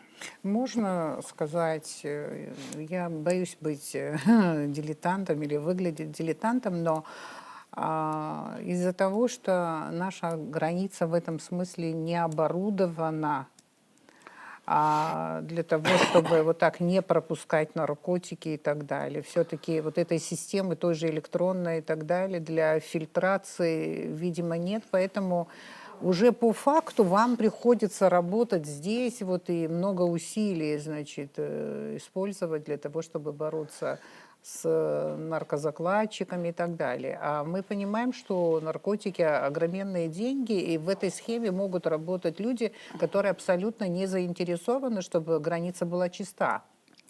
Понятно. Если позволите, я скажу так. Я руководствуюсь практикой. Да. Вот, то есть конкретно теми людьми, которые были уже задержаны, и какого рода информацию по ввозу и распространению мы получаем. То есть как это зачастую бывает? Человек провозит либо в себе, либо заранее кто-то за него уже провозит. То есть это все, знаете, как, допустим, сам объем, он может быть, вот, допустим, небольшой. Его можно спрятать где угодно. Чтобы это выявить, нужна оперативная информация. Мы же работаем по границе, мы же задерживаем при пересечении граждан с этим злом. Но мы как это? Оперативная информация. Вы как вы себе можете представить, я обратно привожу статистику пересечения госграницы, 70 тысяч человек в сутки. Как вы можете себе представить, тотально каждого проверять? Вот самый такой, скажем, распространенный наркотический препарат метадон, в этом году 2,5 килограмма метадона мы изъяли. Кстати, 2,5 килограмма метадона — это то, что было изъято. Самая большая партия была 700 грамм. Она рекордная была вообще в республике. Ранее никто такую партию не задерживал. А можно, у меня тоже я дилетант в этом вопросе, а сколько граммов использует один человек, чтобы мы понимали, на какое количество Вы знаете, как, было рассчитано? Обычно продажа осуществляется такими так называемыми чеками. В этом чеке где-то 0,3 грамма. Ну, я сейчас не готов ответить, сколько там, наверное, на скольких это можно 2,5 распространить. килограмма метадона может, как сказать, напоить всю страну. Несколько раз. Напоить. Вы знаете, как уничтожить, да, всю, говорит, вот. уничтожить всю страну может 2,5 килограмма, чтобы вы понимали. Да. И вот, Хотя сколько у нас наркоманов, вы и представляете, вот какой запрос? растительного, скажу так, вот то, что готовилось к продаже, так скажем, да, вот мы уже проработали, 33 килограмма и плюс 19 крей, это тоже как бы там, наверное, какая-то масса будет, и многие-многие другие тоже в большом количестве. То есть, я скажу так, работа в этом направлении ведется активно, еженедельно. 2-3 сводки, также у нас почти по незаконному обороту наркотиков, это еженедельно. Я скажу вам так, сотрудников, всех, кто работает, я реально вот в этом направлении, кто у нас задействован, я всех очень достойно поощряю. Очень достойно. Я скажу вам так, смело могу сказать, что каждый из сотрудников в 2, а может быть и в 3 раза больше, чем его заработная плата в виде поощрения, он может в течение месяца унести к себе домой. То есть он заинтересован в том, что его труд, он реально поощряется. Это не просто же денежные средства, которые он получил там, в виде поощрения. Это еще за занесением личного дела. Это отражается в его личном деле и его работа. То есть это тоже очень важно, понимаете? То есть мы вот такой механизм используем, и сегодня мы имеем соответствующий результат. Но, конечно, это должно быть и технически подкреплено, и, соответственно, как говорится, да, вот мы должны проработать правильные механизмы, как с этим бороться. Вот я вам скажу, что я очень надеюсь и уверен в том, что вот наша работа, которую мы сегодня установили, да, вот с нашими коллегами из Российской Федерации, обязательно даст плоды. Потому что впервые мы вот сумели на этот уровень выйти и конкретно убедить людей прибыть на территорию Республики Абхазия. Это там были не просто оперативные сотрудники, а руководство было этого управления. И они прибыли, они воочию увидели, как это все происходит. Скажу вам так, то, что мы думали, и то, что мы видим, это совсем 2 разные вещи. Мы понимаем теперь, как вам нужно помочь. Соответственно, мы надеемся, что в ближайшее время, вот не то, что надеемся, у нас есть свои такие плановые, так скажем, мероприятия. Как только будут реализованы, об этом общественность будет знать. Мы ничего не собираемся усилия скрывать. России, заинтересованность Конечно, России в этом очень конечно, важны. заинтересованы, потому что они заинтересованы в стабильности в республике, понимаете, потому что сюда приезжают их граждане с целью отдыха. И практически одна из немалочисленных стран, куда могут ездить россияне сегодня в Абхазии. И мы должны обеспечить правильный отдых, мы обеспечить должны свой имидж правильный, потому что вы понимаете, что сегодня, да, обстановка такая, и люди к нам едут, может, многие вынуждены, но мы сделать должны так, чтобы они с любовью приезжали все больше и больше. Роберт Витальевич, кусачий вопрос. Говорите. Ну, я думаю, вы слышали. И не только сейчас, вообще все эти годы мы слышим от людей такую фразу, когда они начинают говорить о наркомании, почему этот поток увеличивается, не уменьшается. Почему-то это борьба как капля в море, потому что есть люди в правоохранительных органах, которые как-то крышуют и не дают довести дело до конца. Вы знаете, как я вам скажу, я тоже так думал в свое время, что, может быть, такие люди есть. Они, может быть, когда-то и были, я не готов ответить. Сегодня с большой уверенностью могу сказать, что никто из моих сотрудников такими вещами не занимается. Он и не имеет права таким заниматься. Морального права он не должен иметь.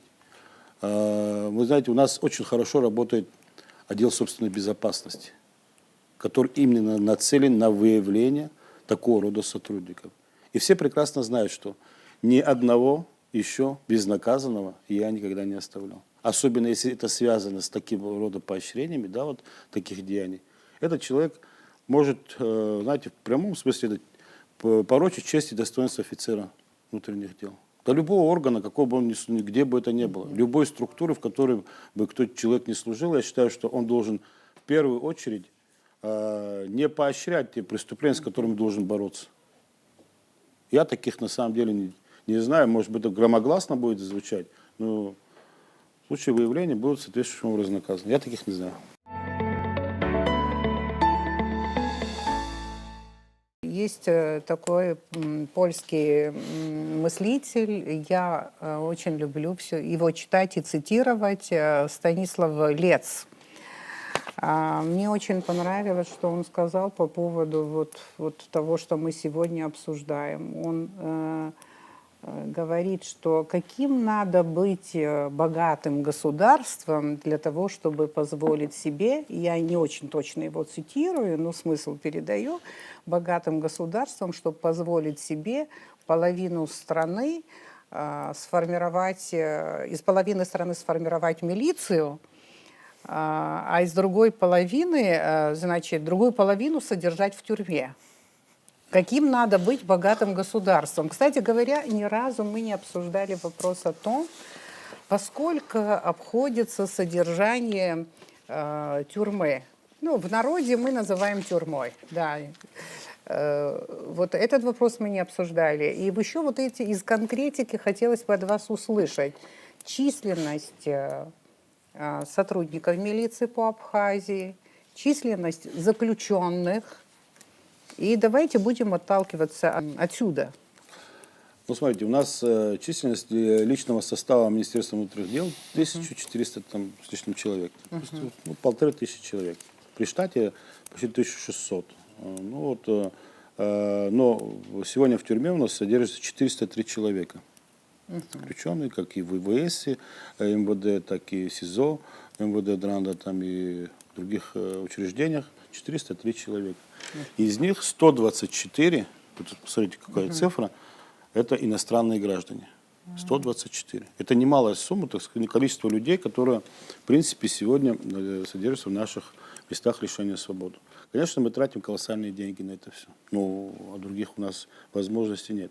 К сожалению, великому, скажу так, содержание в тюрьме некоторых, может быть, даже заключенных очень сильно устраивает. И были такие случаи, что вы понимали, когда люди намеренно сажались в тюрьму для того, чтобы там более комфортно себя чувствовать.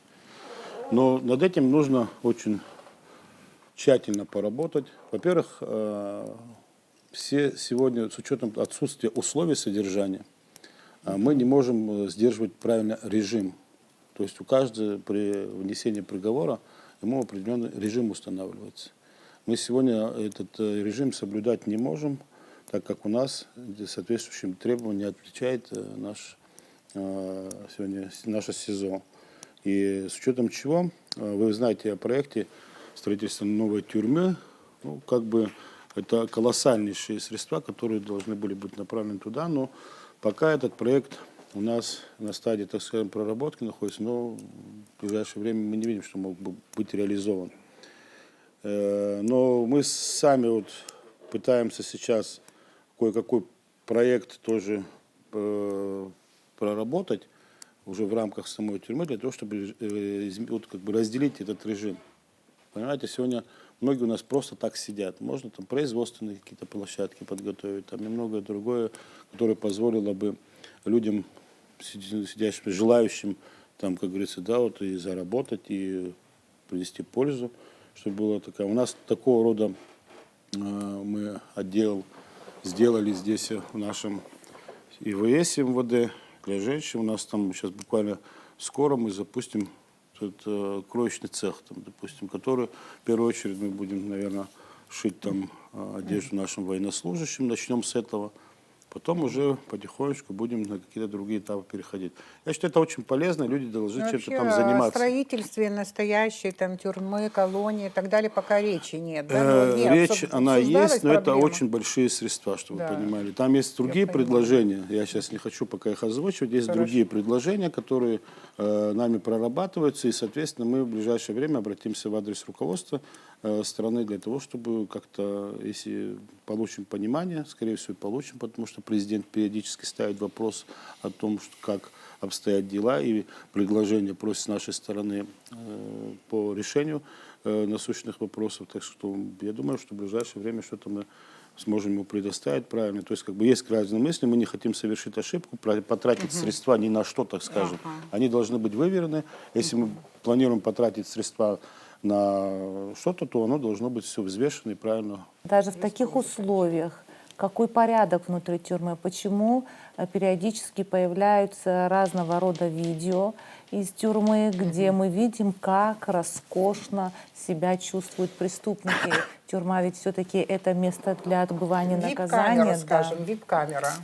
Там свои правила. Это не вип-камера, внутри тюрьмы. это то, что было снято там, допустим, да, это камера для посещения, так скажем, родственниками, да, вот заключенных. Есть такие, у нас такой блок, где и родственники, там, дети, не знаю, жены имеют возможность посещения там какой-то определенный период своих родственников на территории тюрьмы. Конечно, да, там была ситуация, о которой вы, наверное, спрашиваете, да, но задолго до того, как это было опубликовано, нами эта ситуация была, то есть, выявлена, соответственно, было все оттуда убрано. И периодически мы следим за этим. Буквально недавно был назначен новый начальник ИВС Дранда, то есть, как бы, соответственно, уже как бы мы... А кто сейчас начальник? Мату фамилия его. Да? Да. Не знаю, им надо пообщаться с ним. Ну, да, в прошлом сотрудник службы государственной безопасности. После этого он некоторое время был начальником тюрьмы. Кстати, неплохо вроде себя зарекомендовал. Сейчас тоже, в принципе, вот периодически приходят проверки, смотрят. И, сейчас его оценивать работу пока слишком рано, но я надеюсь, что даст возможность Вот себя обычно в похвалить. народе говорят, что есть начальник ИВС, да, как вы говорите, в общем, начальник тюрьмы, я скажу по-простому, да, по-народному, да, начальник тюрьмы и есть смотрящий. Есть такой, да, говорят? Вот так говорят.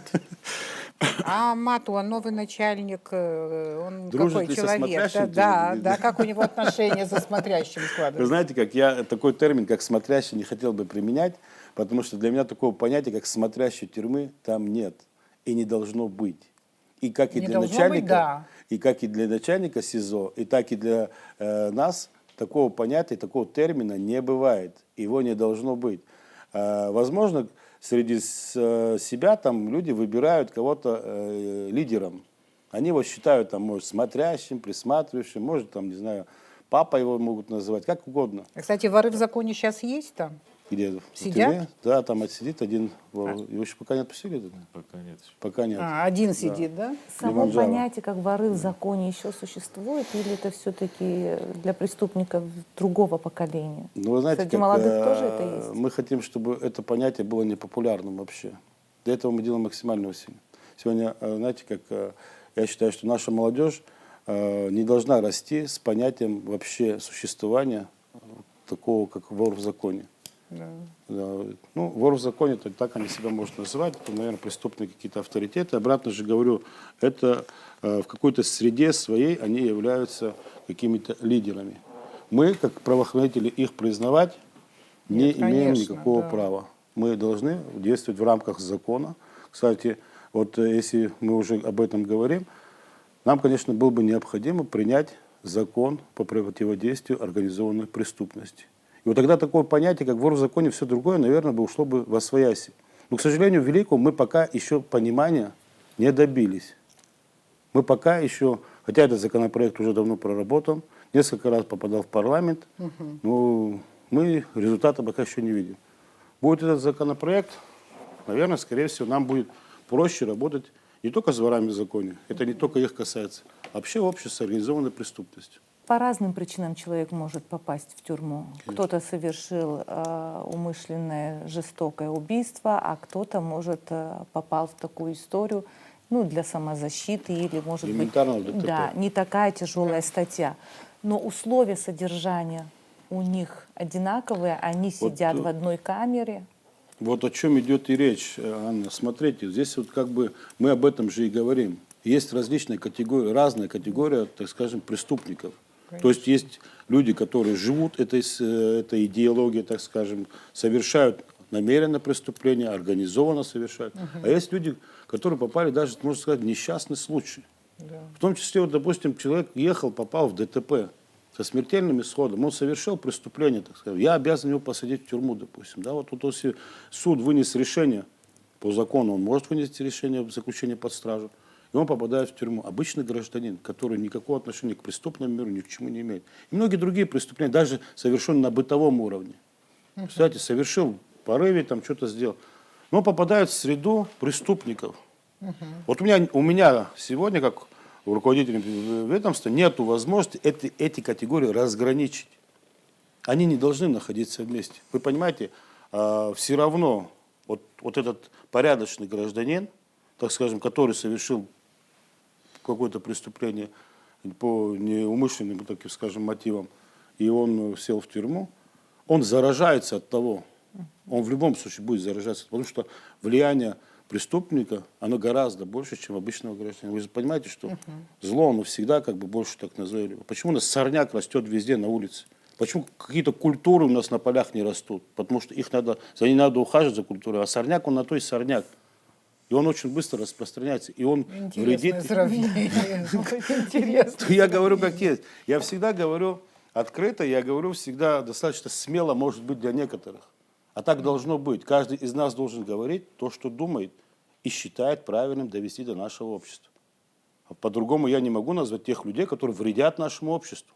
Конечно. Нашей природе вредит сорняк, и, соответственно, обществу тоже вредит такой же сорняк среди нас. А что делать с ними? Ну, правильно, вы должны так думать. Вы главные полицейские нашей страны. Видеоролики, да, которые распространяются время от времени. Сначала какой-то всплеск эмоций, много комментариев, а потом вот вроде бы подзабыли. А через некоторое время обратно появляется, ну, такого же плана видео и так далее. И вот нам кажется, ладно, поговорят и забудут. Но я думаю, что ничего не забывается. Вот это все откладывается в памяти людей, в их настроении, и в конечном итоге это является одной из причин того, вот скажем, да, почему иногда граждане негативно относятся, скажем, к милиции. Во всех странах эта проблема всегда актуальна, и общество, государство стремятся к тому, чтобы добиться доверия населения, то есть граждан, милиции. Это очень важно.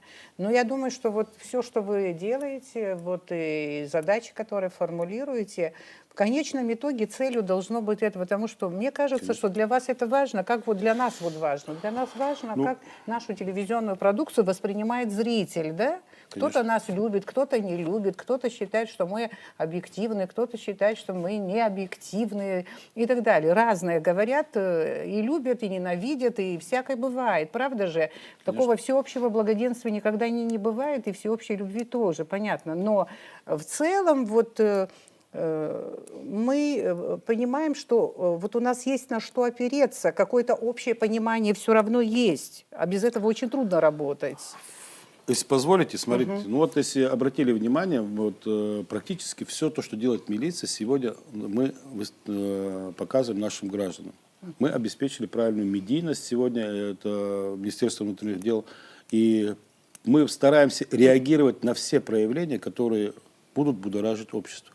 У меня вот такая задача, я постоянно, вот как руководитель, провожу анализ соответствующий, да, вот по определенным направлениям. Конечно, у нас сегодня большая вот самая такая угроза это на дорогах.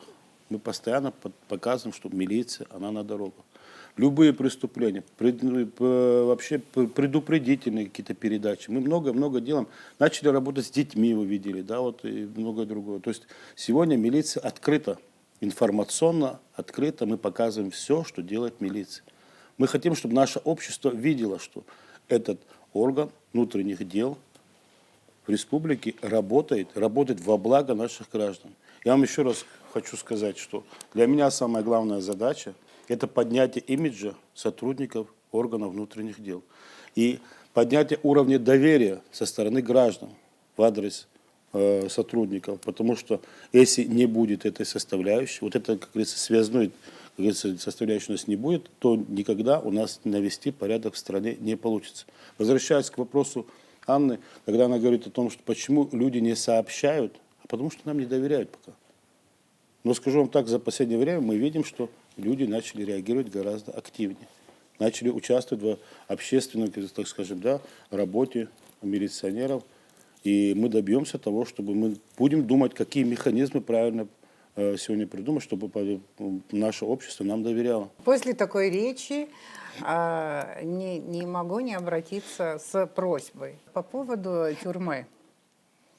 Кого-то отпустить надо, что ли? Нет, никого не надо отпускать. Нет. Мы хотим изнутри увидеть. Тюрьму.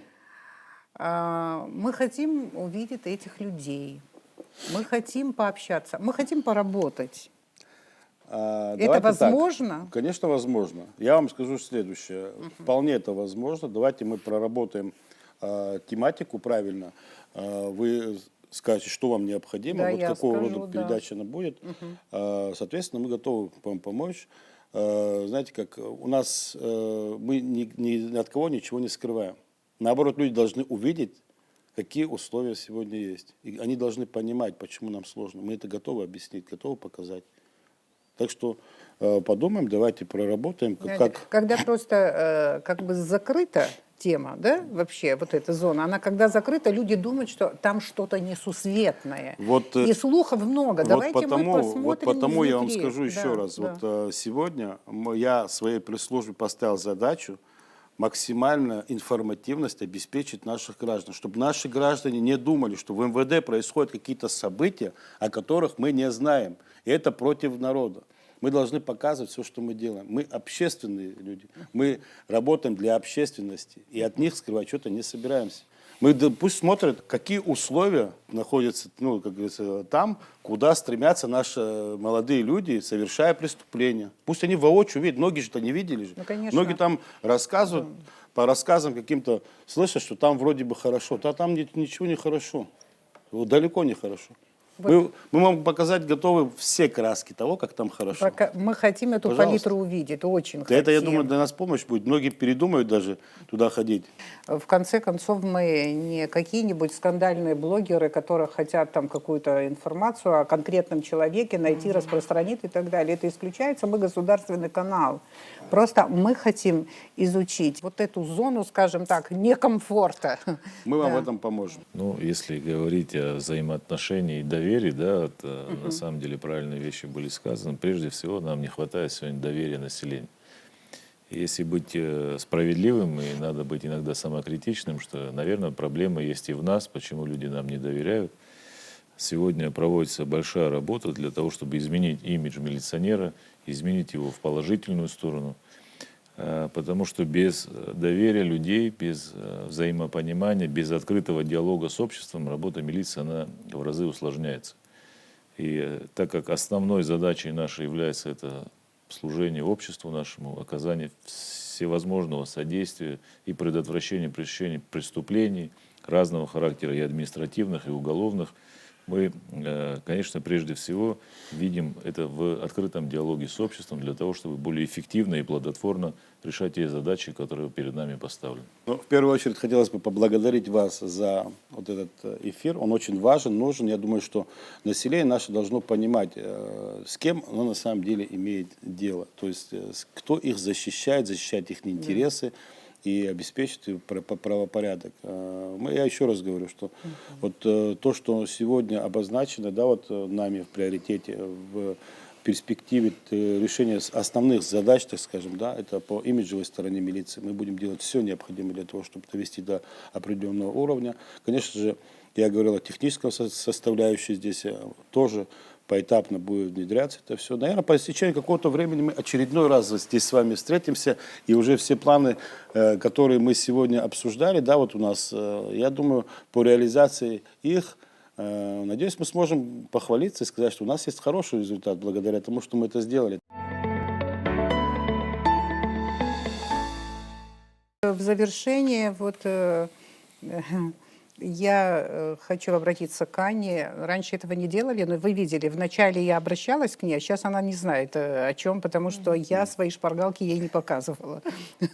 Сейчас... Я напряглась. Да, такой вот вопрос. Мне интересно, чего бы вам хотелось пожелать, порекомендовать, или чего вам, как журналисту, не хватает для полного и достоверного понимания роли абхазской милиции в обеспечении общественного порядка? Быстрое реагирование, чтобы мы информацию получали оперативно. В своей части вы работаете отлично. Ирина Шутовна об этом тоже сказала, что пресс-служба все время нам доставляет информацию по сводкам. Это одна часть работы. Но иногда у нас есть другие вопросы, на которые мы хотим сегодня же получить ответы, потому что это актуально здесь и сейчас. И поэтому вот такая должна быть быстрая реакция. Мы в любое время готовы ответить на любой ваш вопрос, который возникнет. Конечно же, наша пресс-служба, она всегда, как и мне известно, работает постоянно во взаимодействии с вами, потому что нам необходимо, чтобы не только через интернет-ресурсы о нас знали, мы хотим, чтобы на абхазском телевидении постоянно вопросы, связанные с правоохранительным блоком, так скажем, он был. Получить комментарий министра внутренних дел много-много лет назад можно было ждать и 2-3 недели. Ну, Слава с богу, моей стороны, этого вроде такого нет. еще нет.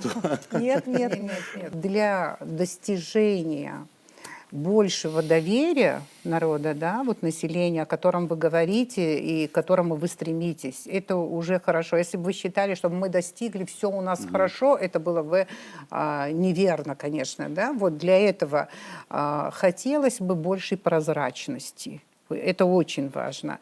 И потом люди очень много внимания обращают, насколько отчетность, которая бывает, да, там на совещаниях и так далее, насколько она действительно, реально, насколько она неэффективна. Вот важно иногда выходить, наверное, за цифры и более понятно говорить о каких-то процессах и тенденциях, которые происходят в вашей сфере. И, конечно, вот наш последний вопрос, тюрьма, о которой всегда очень много разговоров. Может, они мифы, может, не мифы. Я думаю, что если вы нам поможете, мы будем в этом разбираться. Хотелось бы, чтобы она не была зоной монополии асоциальных групп населения. Вот последняя моя формулировка для меня очень важна, потому что это вообще часть большого имиджа нашего общества и нашего государства. У вас очень много работы. Благодарю за участие сегодня в «Аргаме». Смотрите «Аргаму» каждый понедельник.